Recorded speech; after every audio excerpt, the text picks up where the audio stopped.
Hello mga mi! O ayan, lapi-lapirot na naman tayo sa ating portion.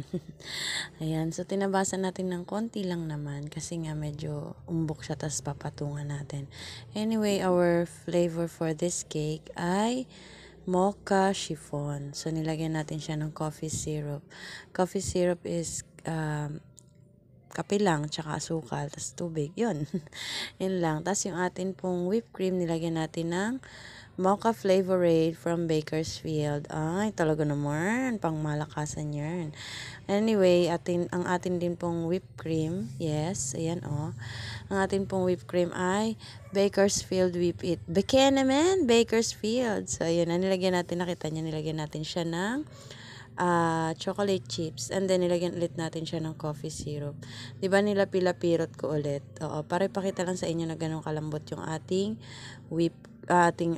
cake. Ayan, tuloy kasi whip it naman. Nakakaloka.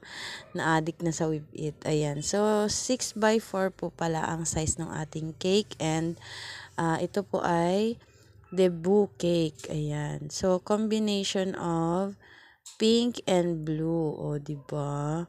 Nakakatuwa. Pink and blue para lang siyang gender reveal cake, ganun. O, di ba lakas maka-gender reveal cake yung cake natin for today's video. Ayan, so nakikita nyo naman, gumagamit tayo ng piping bag para mas mabilis nga naman ang trabaho natin pagkagayan. Oo, gayan talaga. Matanggay nyo kati. Ayan, so dun sa taas, hindi ko na din masyadong kinapalan yun. Hindi ko na dinagdagan ng husto ng whipped cream. Oo, kasi ayoko din ng masyadong makapalang whipped cream. Alam nyo na. Oo. Ayan, so dito nakita nyo naman, ang bilis lang magpakinis. O, diba nga? Kapag ginamitan natin siya ng piping bag. O, diba nga? Tapos na agad. Ang bilis, sarap manood. Sana nanonood na lang ako, no? Anyway, ayan. So, meron nga pala yung effect. So, scraper is the key na naman tayo, mga mi. Oo, may alon-alon yan. Hindi ko alam kung anong tawag dyan sa style na yan. Diba? Nakakaloka si Mamshi nyo kung ano-ano naiisip. Ayan. So, yung part pala na yan ay kailangan linisin mo muna yung scraper kasi pupunta ka na sa second color. Baka mamaya yung blue naging pink na sa ikot mo, 'di ba? So ayan, anyway, meron po palang kasamang mga cupcakes ito. At saka nakakatuwa yung mindset nung nag-order nito kasi pati yung kanyang cupcake, ganun din.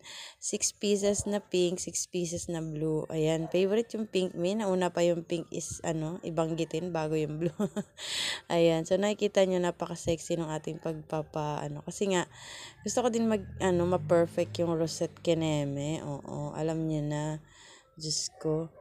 Alam mo sa lahat, akala mo mabilis lang siyang gawin, pero hindi din. Oo, medyo mahirap din gawin yung rosette kasi kailangan ma-perfect mo naman yung gitna. Oo, mamaya tabingi yung rosette mo, nakatagilid pala yung Diyos ko, Lord, ang dami ko na namang naiisip habang nag-voice over dito. So, ayan na yung ating finished product. Thank you so much ating client. Bye!